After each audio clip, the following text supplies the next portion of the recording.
Olá, pessoal, boa tarde ou boa noite. A gente está aqui para mais uma gravação, né, do nosso podcast Conversa Sem Rótulo. Eu sou Juliana Fraga, psicopedagoga, Eu sou a Andrea, fonoaudióloga.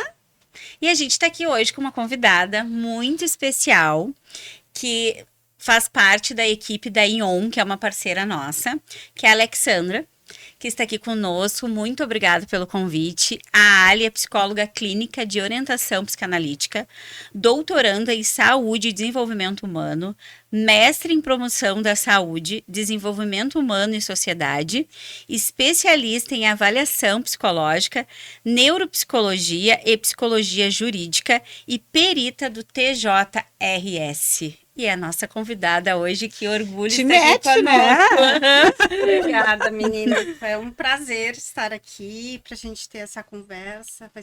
Acho que vai ser muito, tenho certeza que vai ser muito bacana, muito bom. Que bom. A gente vai começar falando, né, Ali? A gente vai trazer um assunto que eu tenho levado muito, né? Até pela parte comercial também que eu faço dentro da ION, que é parceira do nosso livro, né? O Sim. Diferente também é igual. Agora, até em abril, vai ter um trabalho, né, da clínica junto com o livro, que é de levar para as escolas a importância de um neuropsicodiagnóstico, né? Sim. Porque a gente vê que muitos neurologistas hoje, ainda bem, às vezes a família vai no neuro e paga a consulta, que a gente sabe que tá difícil, neurologista infantil.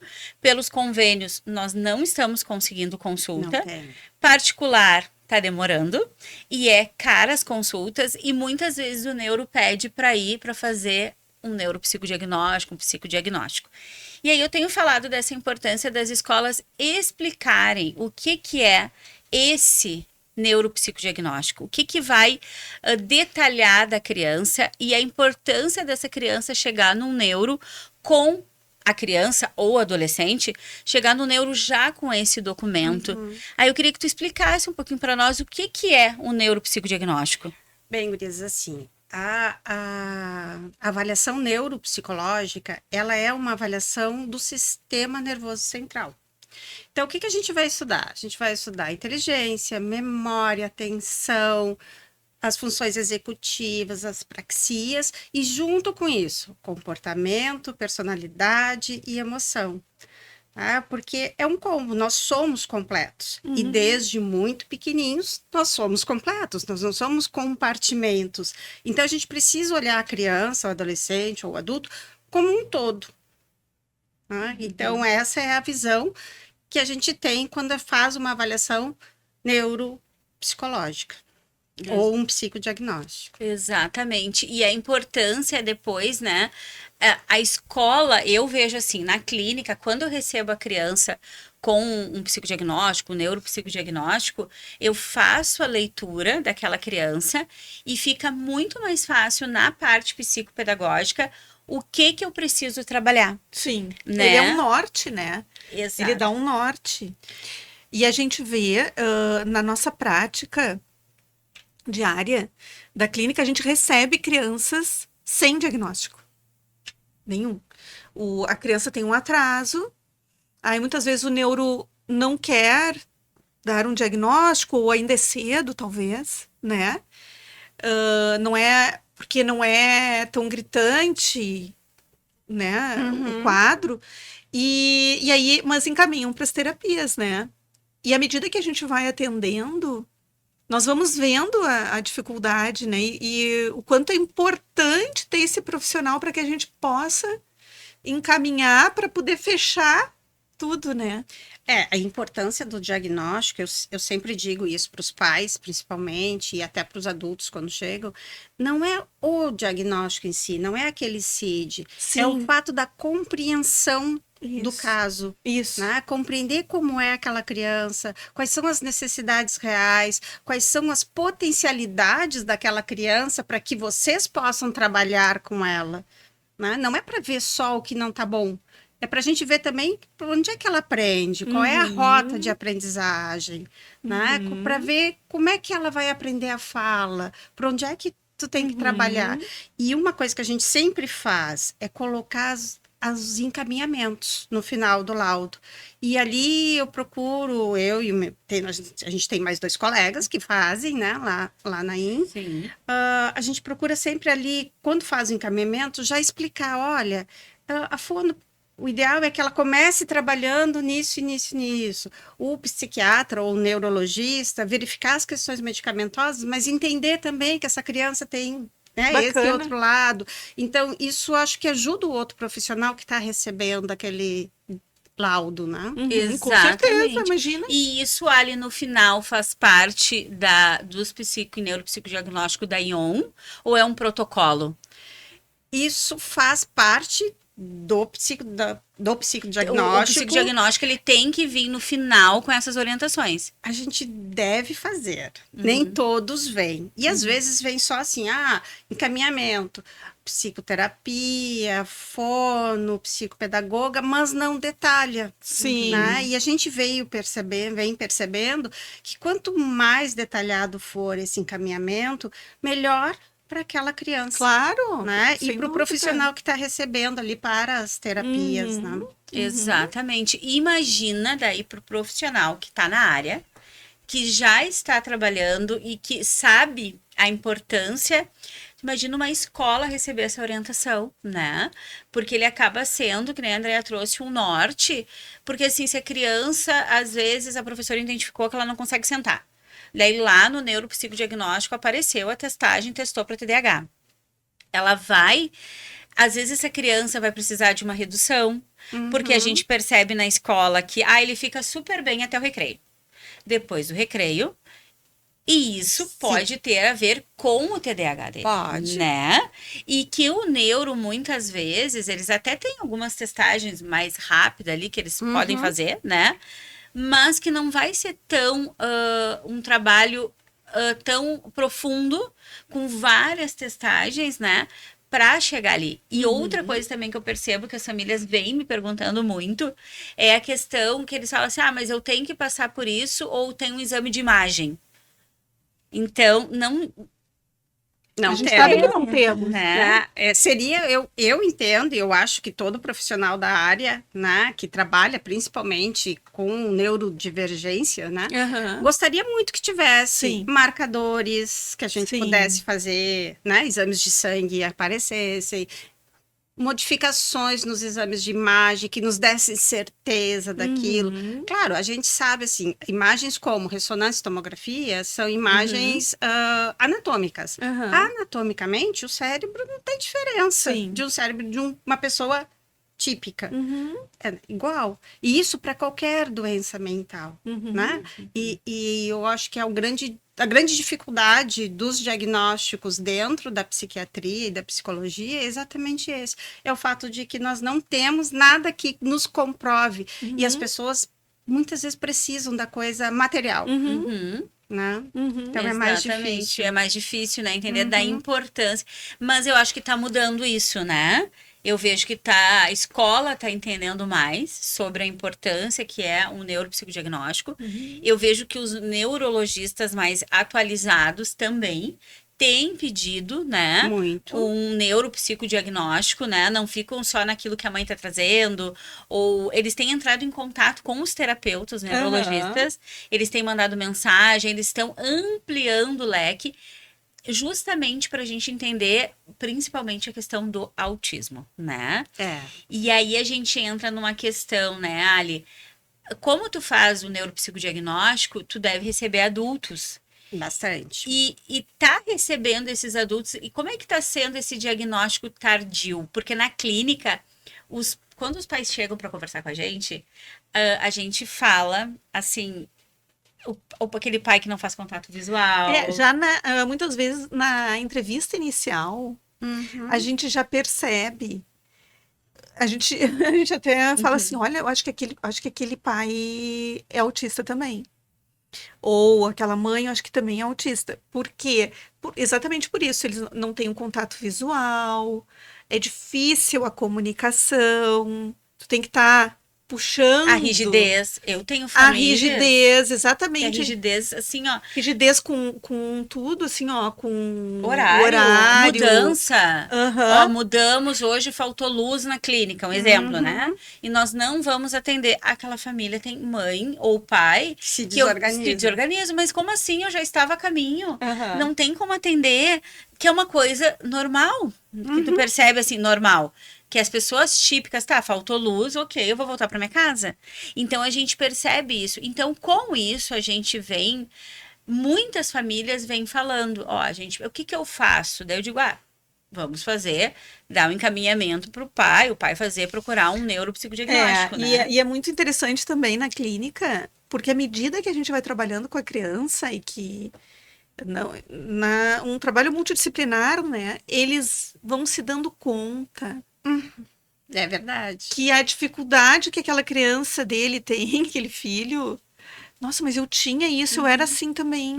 Eles falam que, quando a gente fala assim, ó, mas ele não fala, né? Aham. Ele- Mas o meu. Eu também Mas a minha sogra disse que meu marido falou também com 4 anos. Como Mas se isso fosse não é normal. normal. Como se fosse normal. E isso é uma coisa que a gente percebe muito quando eu recebo crianças, esta fala. Mas eu também era assim quando era criança. Mas a minha mãe disse que eu sempre funcionei desse jeito. Eu nunca brinquei com ninguém. Eu também era assim, né? E aí, esse diagnóstico tardio, ele tá vindo, Ali, tu vê que ele tem aumentado nos consultórios? Muito. A gente tem recebido muito paciente. Claro, normalmente adulto jovem. A grande maioria ali é adulto jovem, até a faixa dos seus 35 anos. Aham. Mas, ao mesmo tempo, vem pacientes acima de 40, principalmente mulheres. Elas são as que mais procuram, as que conseguem perceber que existem alterações. Mas, dentro desse quadro todo, a gente tem o que nós hoje chamamos de fenótipo ampliado do TEA. Sim. Então, há uma necessidade, até foi motivo de muita conversa nas redes sociais semana passada e essa, a fala de uma grande pesquisadora trazendo a questão de que tem muito diagnóstico. Quem trabalha com isso não pensa assim, eu pelo menos não vejo que tem muito diagnóstico, mas eu entendo o que ela quis dizer no sentido de ela que a gente falou tem que em ter... dividir novamente, né? Que tá ela preferia usando... que não fosse um espectro. Isso. Isso. Mas eu entendo esse outro lado, que é a questão da gente compreender que nem tudo é o que parece. Né? E a sintomatologia, os sintomas são muito semelhantes. Então, mais uma vez, com o neuropsicodiagnóstico, né? O diagnóstico através da avaliação neuropsicológica ou do psicodiagnóstico, ele vem exatamente para diferenciar quem é quem, né? O que é o quê. Que são as testagens, né? Exatamente. Que vai dizer se tu é TEA ou não é TEA, né? Se tu não tem... é só os testes, né, Ju? Sim. A gente tem muito da avaliação, é clínica. Sim. Né? Então, é a conversa com os pais, é a conversa com os terapeutas daquela criança ou daquele adulto. É o que a pessoa nos traz na hora que a gente, né? O nosso olhar enquanto ela está realizando os testes. Então, Tudo isso é um contexto. Esse fenótipo ampliado não fecha não diagnóstico. fecha critério. Mas aí, o que seria? São características. Né? A pessoa, às vezes, ela tem um olhar mais frágil, não é que ela não fixa o olhar, mas o olhar dela é frágil. Né? Ela te olha, mas assim que ela possa, ela desvia. Né? É aquela pessoa que separa a comida, às vezes, no prato, mas é só aquilo ali, ela come tudo, né? Mas ela precisa da comida separadinha, ela não coloca o básico, né? Ela é metódica, né? O feijão em cima do arroz, né? Ela é metódica, ou que ela tem uma agenda muito bem estruturada, mas são pequenas coisas, não é o todo, né? Então, são algumas coisas. E é por isso que não fecha o diagnóstico. E é por isso que não fecha o diagnóstico. E por isso que é importante passar para um neuro ou um psicodiagnóstico. Exatamente. É importante isso. Isso. Para fechar o diagnóstico tem que ter 5 características, pelo menos, né? Pelo menos.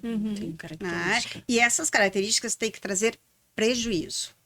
Isso é o mais importante. Né? No caso, no adulto, traz sofrimento. Sim. Né? Mas tem que ter prejuízo. Então, aquilo tem que me causar um prejuízo, ou eu não consigo ficar no meio das pessoas, dentro da sala de aula, ou eu tenho problemas no meu trabalho, adultos, né? Tem problema no meu trabalho, minha socialização dentro de casa é ruim, eu não consigo conviver com meus filhos. Então, vão Sim. vindo muitas coisas e vão causando normalmente dores. Claro.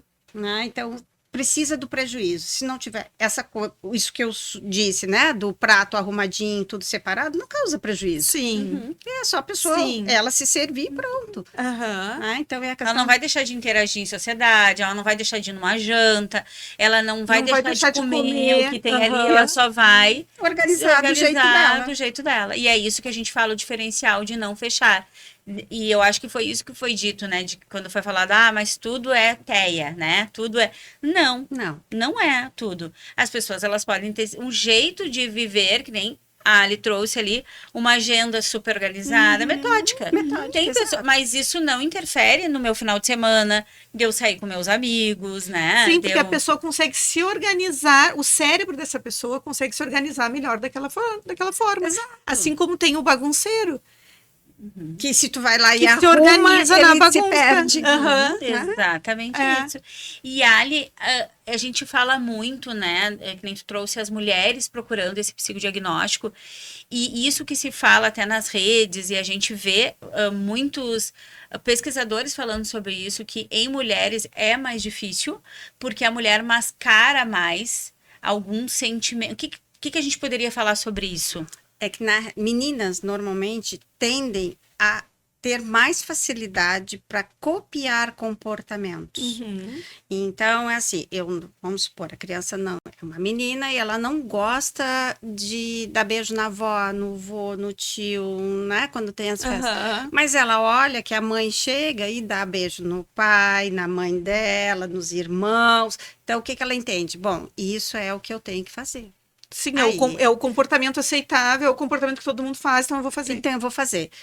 Meninos têm mais dificuldade em copiar, Aham. né? E normalmente são muito mais rígidos. Há algum tempo, não é muito tempo atrás, a gente tinha uma noção de que o autismo era muito mais comum em meninos do que em meninas. Hoje a gente sabe que é um número muito semelhante, muito parecido. É, mas tu sabe que na nossa prática clínica é muito mais meninas. Eu até há um tempo atrás eu fiquei contando, eu disse, gente, eu atendi o dia inteiro, eu atendi só uma menina. E aí a gente se pergunta também, né, Ali, será que também as meninas do nível 1 de suporte, porque o nível 1 de suporte é difícil identificar, né? Uhum.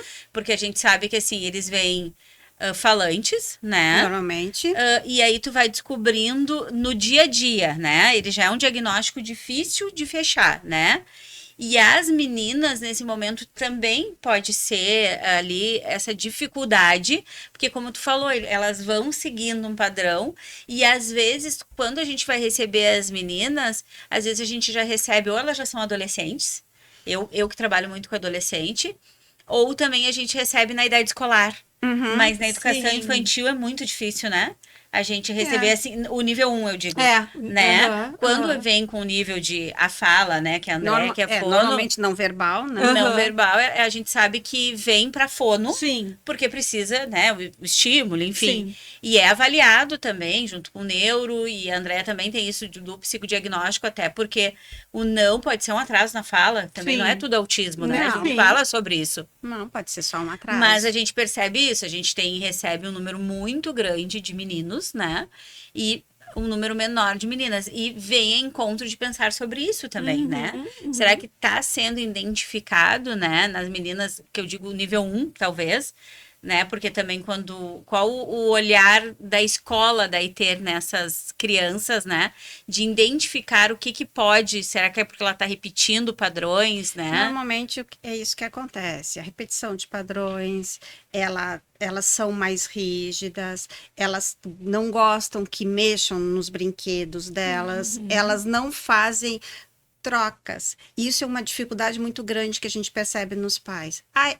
Ela brinca com as outras crianças.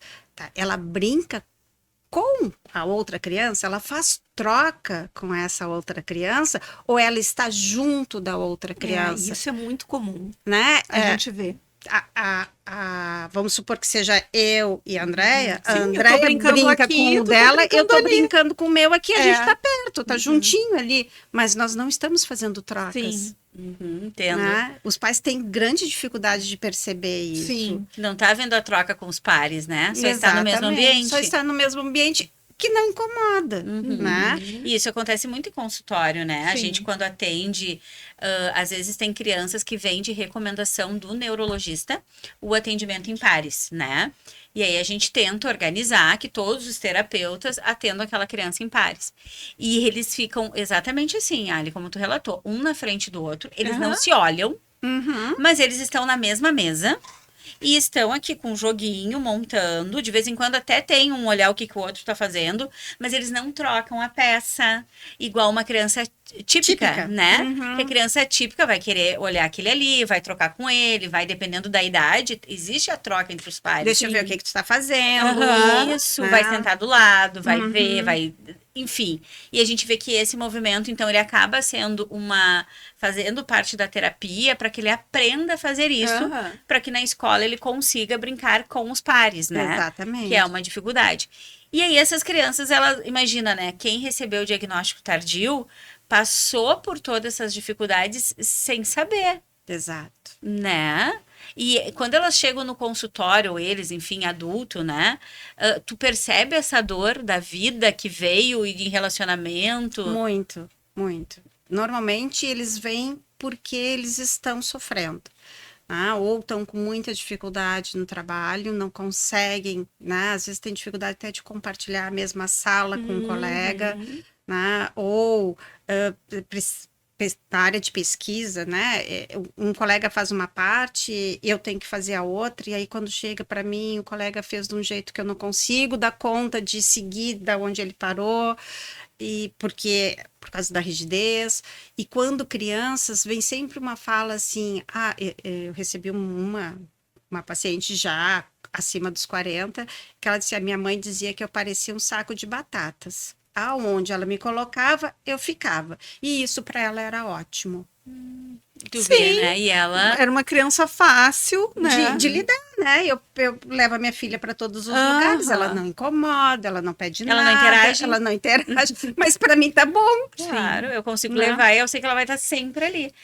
E então, ela... pensa no sofrimento de ouvir isso da mãe e de se sentir esse saco de batatas, né?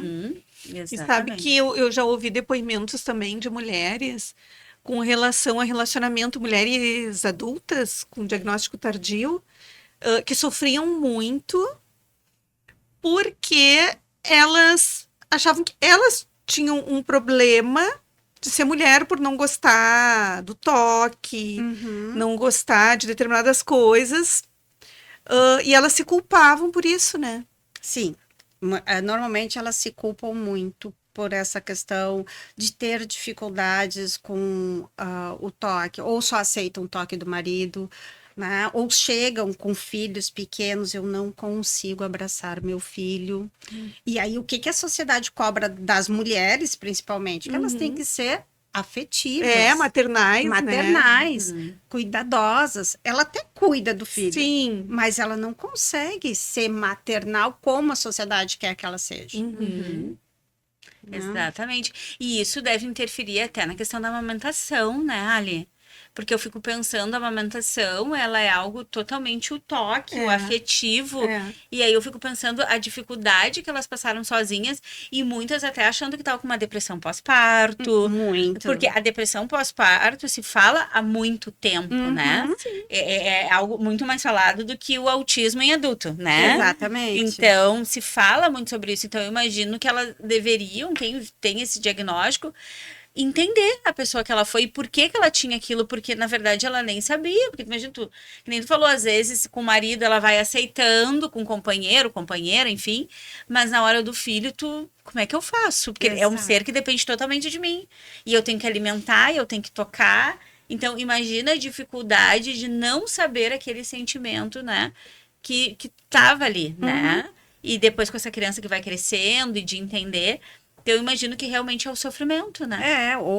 Né, eu já tive também pacientes homens acima dos 40 que comentou que quando os filhos e a esposa estavam em casa, ele precisava ir para o quarto se isolar.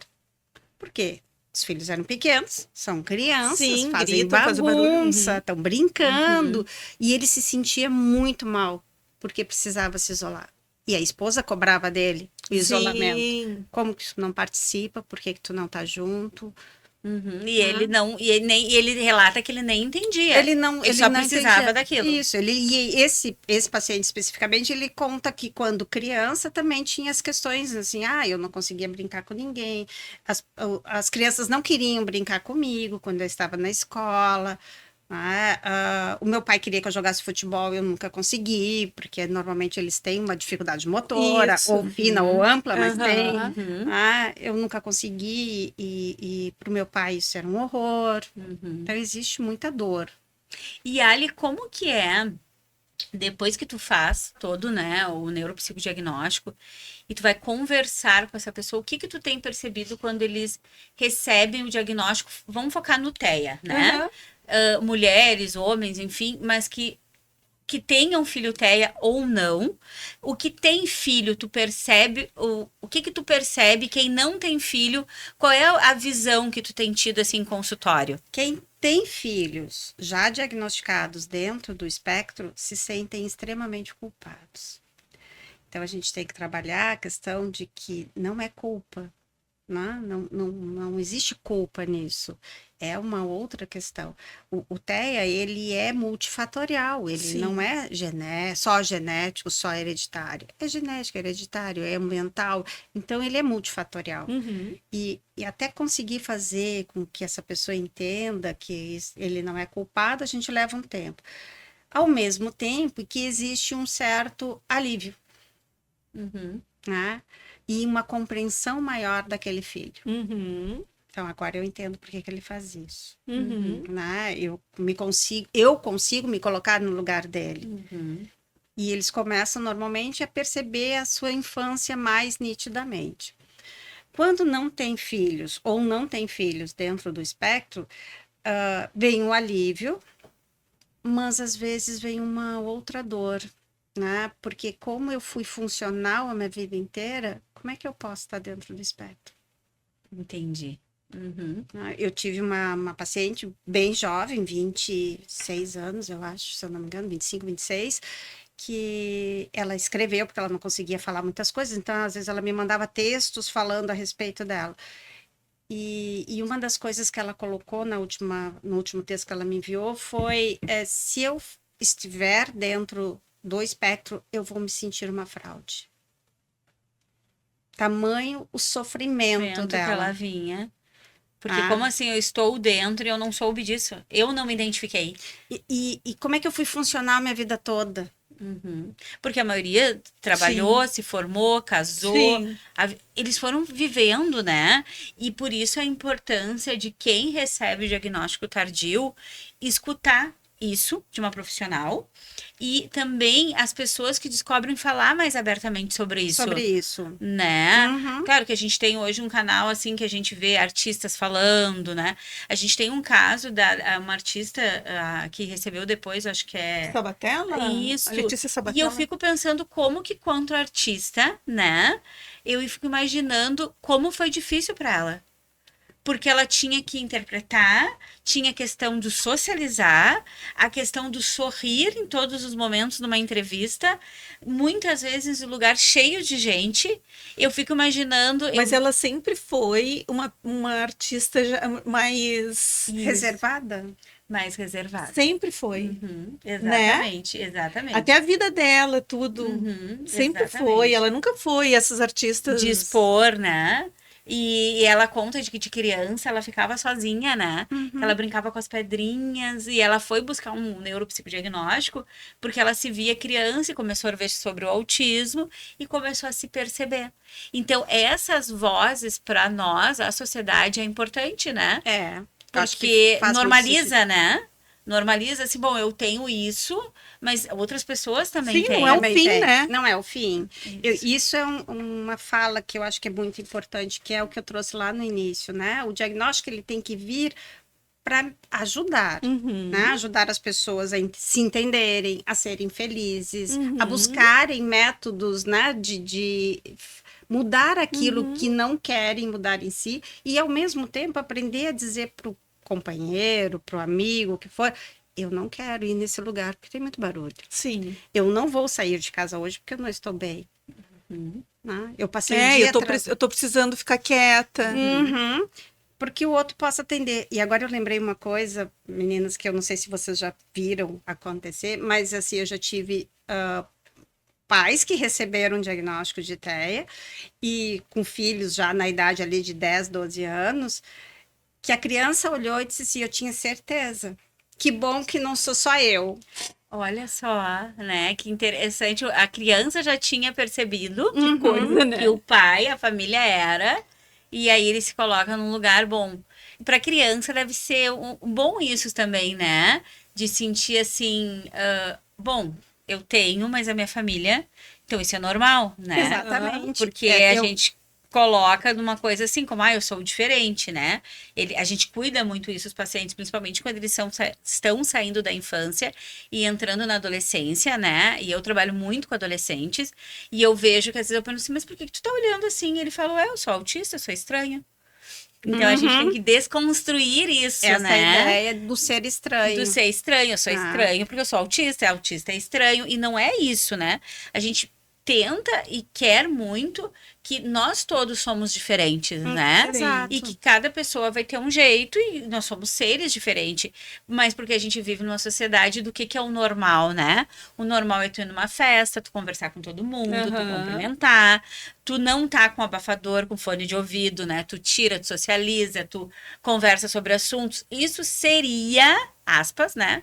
O normal para eles. É o socialmente aceito. É. né? Exato. Então, assim, ó, eles nem querem sair de casa muitas vezes. Muitas vezes não. Eu tenho adolescente, não, agora ele já tá na idade adulta, porque ele já tá com 24 anos. E eu tenho estimulado muito ele a sair com pessoas, primeiro do convívio, primo da mesma idade. E ele fala, eu ainda não consigo. Uhum. E aí, estratégias, né? Não sai para uma janta, sai para um café.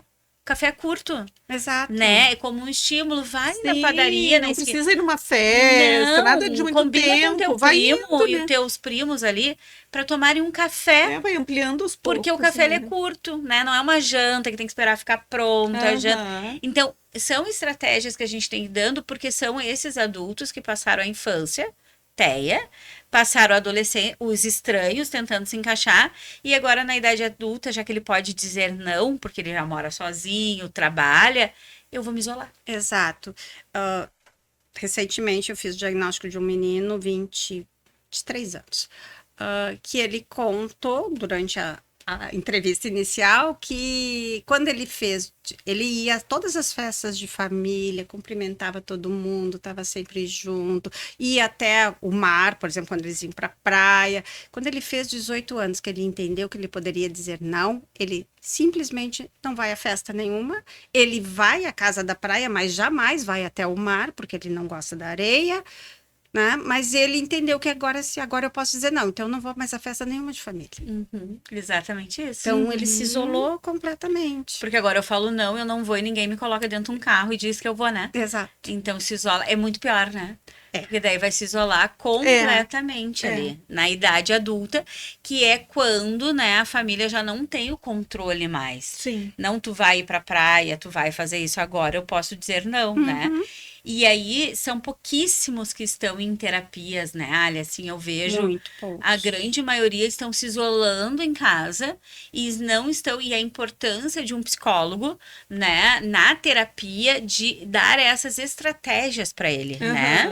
Exatamente. A maioria que não procura um psicólogo, que não vai, são os homens. Sim. São Né? mais resistentes. Muito né? mais. Eles são mais rígidos, eles têm mais resistência. As mulheres acabam procurando porque muitas vezes elas se veem numa posição ou de tristeza profunda, uma grande depressão, uma angústia que elas não sabem nomear. Algumas recebem diagnósticos equivocados de borderline, de anorexia, por exemplo. Nós temos dentro das mulheres adultas um número muito grande de mulheres com transtornos alimentares. que são TEA. O transtorno alimentar vem por causa do TEA, da rigidez, da seletividade, mas não são olhadas. Né? Então, recebe um diagnóstico, é anorexia nervosa. Mas, na verdade, ela pode ser TEA. Na verdade, ela pode ser TEA. Pode ser TEA e ter, na verdade, ela passou uma vida com uma seletividade, não... Com dificuldades ou compulsivas, né? Porque o TEA tem essas duas coisas. Ou ele come muito, engorda, ou ele não come, não consegue comer, e ela passou por esses... Né? Eu tive uma paciente que passou por tudo isso. Então, a gente, durante a clínica, né? Tanto como psicóloga clínica, mas também durante todo o número de pacientes que eu já fiz diagnóstico, a gente vai percebendo essas nuances. Claro. É muito interessante, né? Eu fico encantada. Também. Mas, gente, a gente tem que ir encerrando, né? Já tá quase no nosso horário. E a Ali, assim, ó, muito bom para entender e passar isso para as escolas, né? A escola entender a importância, mas também as famílias que estiverem nos escutando, né? De procurar. E também uma coisa que eu acho importante, às vezes a família fala assim, ó, Juliana, mas eu vou ter que passar pela neuro, para fazer um neuropsicodiagnóstico, e eu vou ter que fazer sempre. Daí eu digo, não, tem um número, né? De sessões, e depois ela vai te encaminhar para as terapias corretas. É isso, Ali. É isso mesmo. Que funciona. Então, a gente tem um número de sessões. O número de sessões são variáveis, né? Entre 10, 15, pode ser mais, pode ser menos, pode, depende muito da criança e do adolescente, o quanto ele consegue progredir nos testes que são necessários, porque a gente precisa de bases psicométricas, né, da base científica. Então, depende muito da criança e do adolescente o número de sessões, mas são sessões fixas, é aquele período, a gente dá o diagnóstico. Alguns diagnósticos, quando, por exemplo, é um TDAH ou algo assim, a gente pede normalmente que depois de 1 ano e meio de terapias, né, de intervenção, essa criança retorne para a gente ver o quanto ela evoluiu, o que ela cresceu, se as dificuldades dela ali de organização, de velocidade de processamento, se isso se alterou. Então, é importante dentro disso. Isso era um conhecimento que eu não tinha. De se fazer esse reteste, no caso, né? Para acompanhar o desenvolvimento. Para acompanhar o quanto essa terapia está sendo efetiva, né? Porque o neuropsicodiagnóstico ou psicodiagnóstico, ele tem um prazo, né? Que é de quanto tempo? Ele tem uma durabilidade, né? A gente coloca ali 12 meses. Claro que não quer dizer, assim, a criança que testou e apareceu TEA.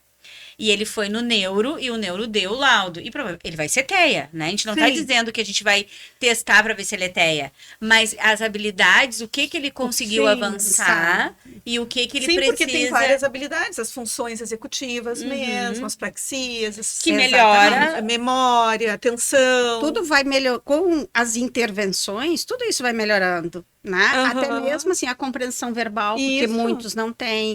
Tudo isso vai melhorando com as intervenções, com as terapias. Então, muitas vezes é importante até para que o neuro possa modular melhor questões medicamentosas, né? Entender se ele tem que aumentar o número de terapias ou reduzir. Então, bem interessante. E isso a gente tem, Ali, somente particular ou a gente tem pelo SUS?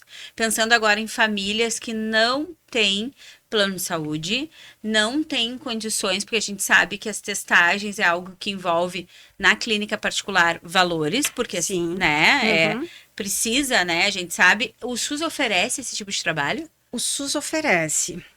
É uma fila, infelizmente, enorme, né, com muitas dificuldades, porque não é o profissional que está lá que tem, né, mas o profissional precisa usar aquele material que o SUS fornece. E aí o número de testes é reduzido, então a gente tem uma série de outras questões ali. Né? E é uma fila que, assim, a criança entra na fila com, vamos supor, 5 anos e ela vai testar aos 10. Então, ela perdeu ali 5 anos de atendimento, de terapia.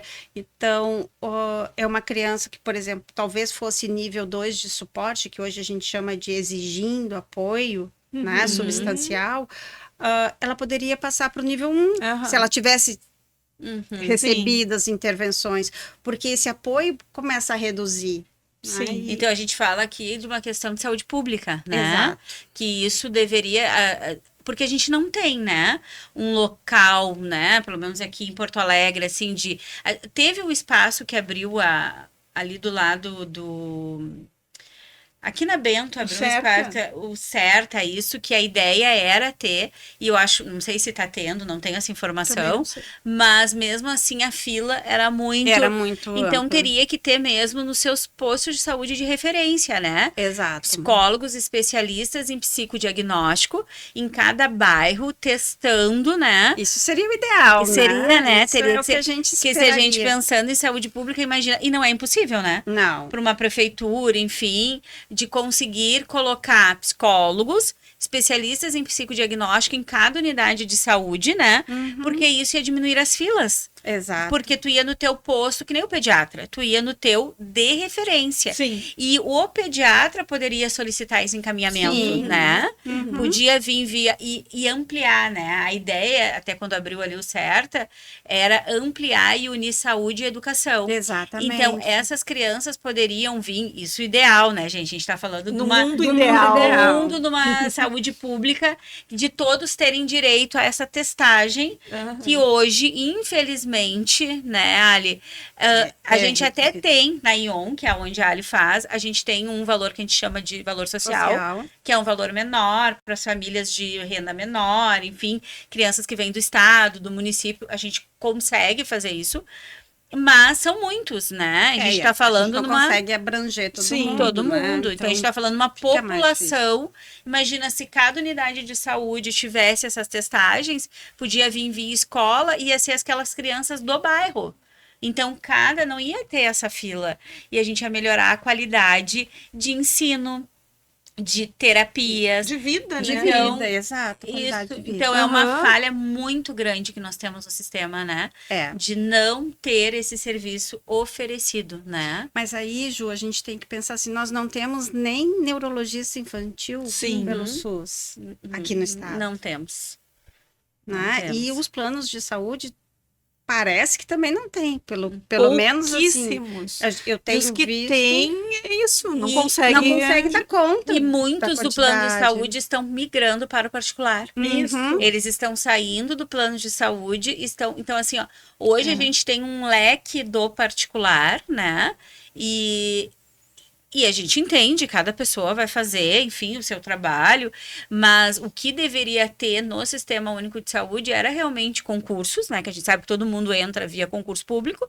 Com salários adequados. Com salários, né? e isso que no caso de cada conselho tem indicado, né? Exato. Um valor, um salário, e aí sim ter esses profissionais, né?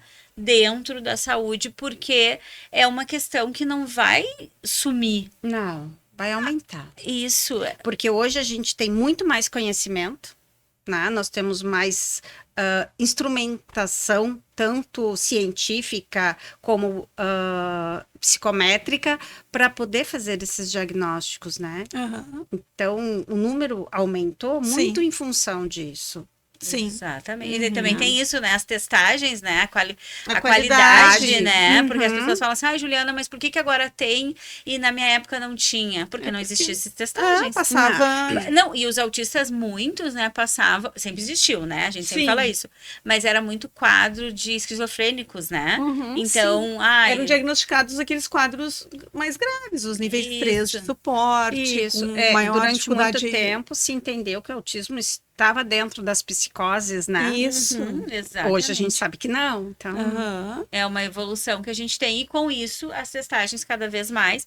E isso que a gente fala no número grande de diagnósticos sem um número grande de pessoas sendo testadas. Porque a gente está falando aqui de uma minoria que tem acesso a uma saúde paga. Exato. Porque se a gente for falar da periferia, nos nossos bairros, tem muita criança hoje, várias... Por Porto Alegre só, imagina, Rio Grande do Sul e Brasil, que não tem acesso a esse diagnóstico. E junto dessas crianças, a gente vai ter, às vezes, ali o nível 1 de suporte, crianças com altas habilidades, que a gente chama ITEA, que a gente chama de dupla excepcionalidade. Sim. Né? Exatamente. Então, ela sofre duplamente. Exatamente. Exato. Então tá, gente. Ai, Ali, Maravilhoso. isso é obrigada. uma aula, né? Pra Aham. nós, Foi uma muito aula. bom. Muito bom conversar Eu acho com que vocês. a gente tem que ter outros assuntos para trazer, que a Sim. população precisa escutar sobre Sim. isso e da importância dessas testagens e que os adultos procurem, né? Exato. E eu acho que assim, o que eu percebo do trabalho de vocês, assim, o quanto é importante esse trabalho de poder divulgar, poder falar para as pessoas, explicar o que é, trazer informação de uma forma mais, né, mais lúdica, mais leve, né, sem aquele Exato. peso, sem a pessoa precisar se Exato. deslocar. É muito importante o trabalho de vocês. É uma eu fico muito conversa. feliz. Ai, nós Que que bom. agradecemos. É que uma tu aceitou, conversa. que foi um prazer. Exatamente, muito bom. É uma conversa sem rótulo. Isso. Né? Então a gente encerra hoje aqui com a nossa colega Ali, né? Mais um episódio do nosso podcast. Conversas sem rótulo.